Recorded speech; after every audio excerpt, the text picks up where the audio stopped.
Welcome to our channel. Ambati Rambabu వ్యాఖ్యలు చేస్తున్నారు. దేని గురించి అంటే మీకు తెలిసిందే కదండి. జగన్ ఉన్నారు, వాళ్ళున్నారు, వీళ్ళున్నారని ఈరోజు రావణ్ అరెస్ట్ గురించి చర్చ అవుతుంది కదా.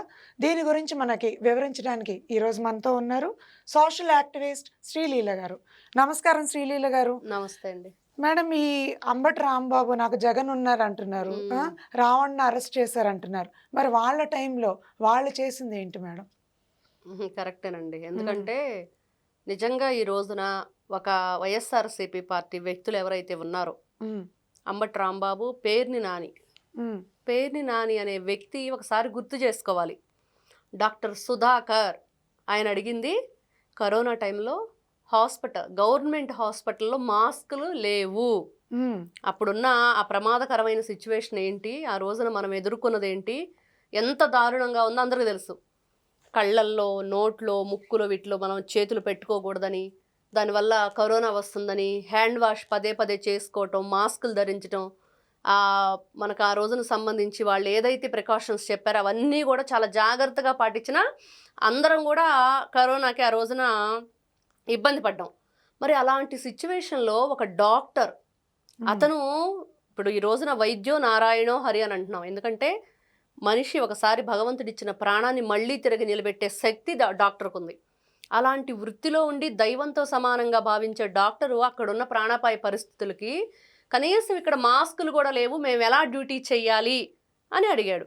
దానికి వీళ్ళంతా కూడా రకరకాలుగా, ఏంట్రా నువ్వు మాట్లాడేది, ఏం మాట్లాడతావురా అని చెప్పేసి ఒక డాక్టర్ని కూడా కిరాతకంగా, అర్ధనగ్నంగా, పెడరెక్కలు విరిచి నడి రోడ్డు మీద ఆ రోడ్డు మీద చొక్కా లేకుండా ఎవరైతే ఆ రోజున అలా చేశారో వాళ్ళని కూడా అలానే చొక్కాలు తీసేసి ఆ నడి రోడ్డు మీద ఎండలో వెయ్యాలి. అప్పుడు తెలుస్తుంది ఎంత దారుణమో చూడండి. పాపం అతను చిత్రహింసలు భరించలేక ఎలా మరణించాడో అందరికి తెలుసు. అసలు డాక్టర్లు కూడా అప్పుడు ఆర్నెస్లు పొద్దున్ననక రాత్రనక డ్యూటీ చేస్తూనే ఉన్నారు అసలు.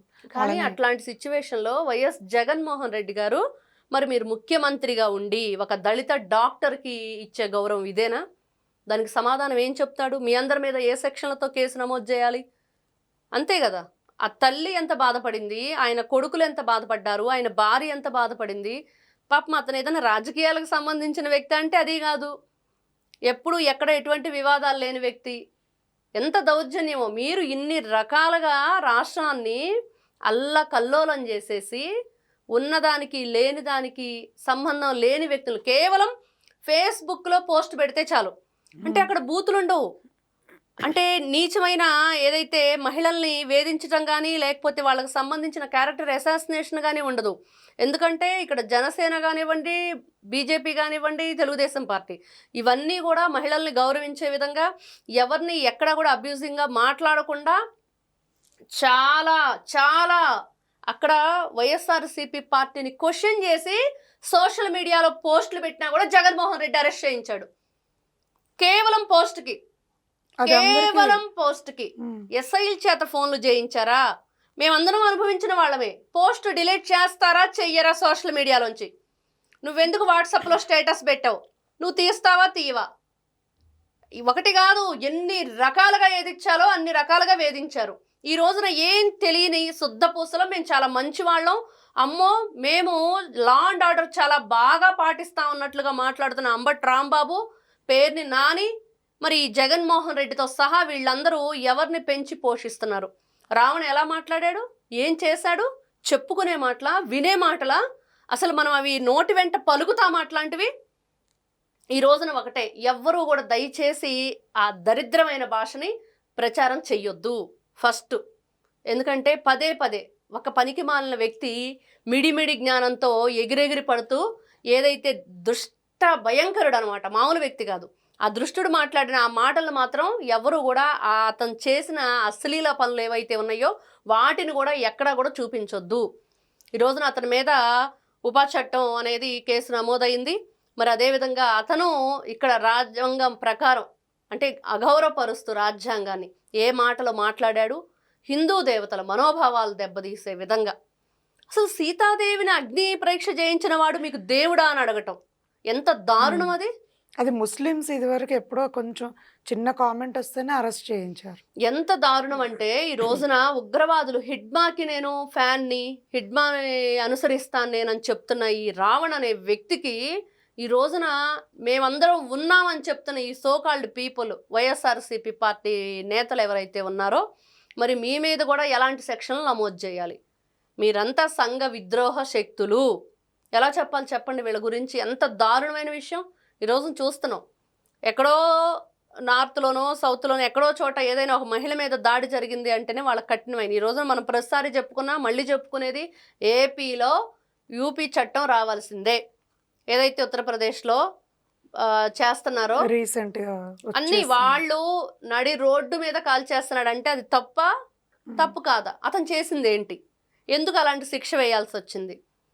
ఎలా చెప్పాలి? ఈ రోజున ఏ విధంగా ఈ రోజున కొన్ని సెక్షన్స్ కానివ్వండి, కొన్ని పనులు కానివ్వండి వీళ్ళు చేసి ఇంకా కొత్త చట్టాన్ని పవన్ కళ్యాణ్ గారు ఆయన కొత్తగా ఏదైతే ఈ సోషల్ మీడియాకి ప్రత్యేకంగా ఒక వేదిక తయారు చేయటం, ఎవరు ఎలాంటి కంప్లైంట్లు ఉన్నా కూడా దాంట్లో కంప్లైంట్ చేయటం, ఐజీ రవికృష్ణ గారు దానికి మరి అతన్ని నియమించటం, ప్రతి ఒక్కరూ ఇంకా ఎవరైనా సరే సోషల్ మీడియా వేదికగా ఇలాంటి అసభ్యకరమైన పదజాలాలు వాడాలని చెప్పి చూస్తే వాళ్ళ కాళ్ళు ఇరుగుతాయి. తోలు తీసి చేతిలో పెట్టడం మాత్రం ఖాయం. ఎందుకంటే మహిళలు లేదు.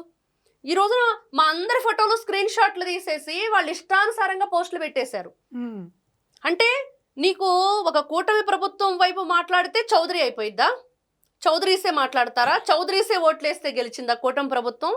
అంటే వాళ్ళు ఏ విధంగా మానసికంగా ఒక మహిళల్ని దెబ్బతీయాలని చెప్పి చూస్తున్నారో చూడండి. ఇప్పుడు నిన్న కూడా ఏదో అందరు 30 మందిని కట్టేసి అవును చట్టం తీసుకొచ్చారు. 13 ఏళ్ల అమ్మాయి మీద దారుణంగా కిరాతకంగా వాళ్ళు క్రూర మృగాల్లాగా ప్రవర్తించారు. ఆ అమ్మాయి మరణించింది.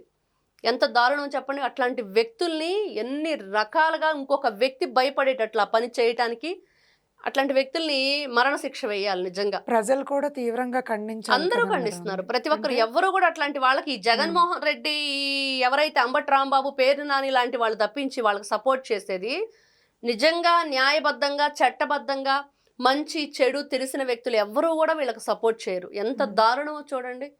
ఎంత దౌర్జన్యం వీళ్ళు ఈ రోజున తప్పులు చేస్తూ దొరికిపోతూ మళ్ళా వీళ్ళు ఏమైనా చేసుకోండి మా సత్తా చూపిస్తాం అంటే ఈ అంబటి రాంబాబు పోస్ట్ పెడతాడు, జోసఫ్ రావణ్ని, ప్రశ్న రావణ్ని హీరో రావణ్ చేసింది కూటమి ప్రభుత్వం. ఎలా అయ్యాడు నీకు హీరో రావణం?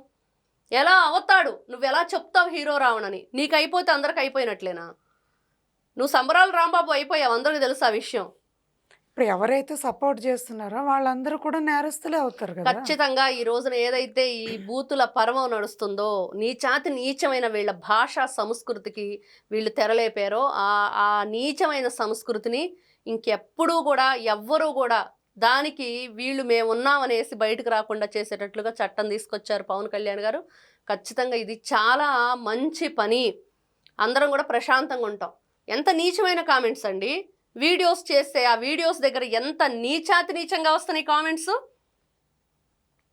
వ్యవస్థ ఎలా అయిపోయిందో చూడండి. అసలు అంబటి రాంబాబు గుర్తుపెట్టుకోవాలి, పేరుని నాని గుర్తుపెట్టుకోవాలి, జగన్మోహన్ రెడ్డి గారు కూడా గుర్తుపెట్టుకోవాలి. ఒకటే, మీరు కాదంబరి జత్వాని అనే ఒక మహిళను తీసుకొచ్చి వేధించిన, అదేవిధంగా ఎంతోమంది అభాగ్యులు మీ చేతిలో బలైపోయినా మీరు కేవలం ఒక్క బూత్ కూడా లేకుండా పోస్టులు పెట్టినా కూడా ఎస్ఐల చేత ఫోన్లు చేయించి ఆ రోజున వార్నింగ్ ఇప్పియటం, అదేవిధంగా వాళ్ళ మీద ఎఫ్ఐఆర్ నమోదు చేయటం, అదేవిధంగా 3rd డిగ్రీలు ఇవ్వటం, వాళ్ళ ఇళ్ల మీద దాడులు చేయటం, పార్టీ కార్యాలయాలను నాశనం చేయటం, ఒకటి కాదు ఈ విధంగా చెప్పుకుంటూ వెళ్తే ఎన్ని రకాలుగా మీరు రాష్ట్రాన్ని రావణ కాష్టంగా మార్చారో 2019 నుంచి 24 వరకు అందరం చూసాం.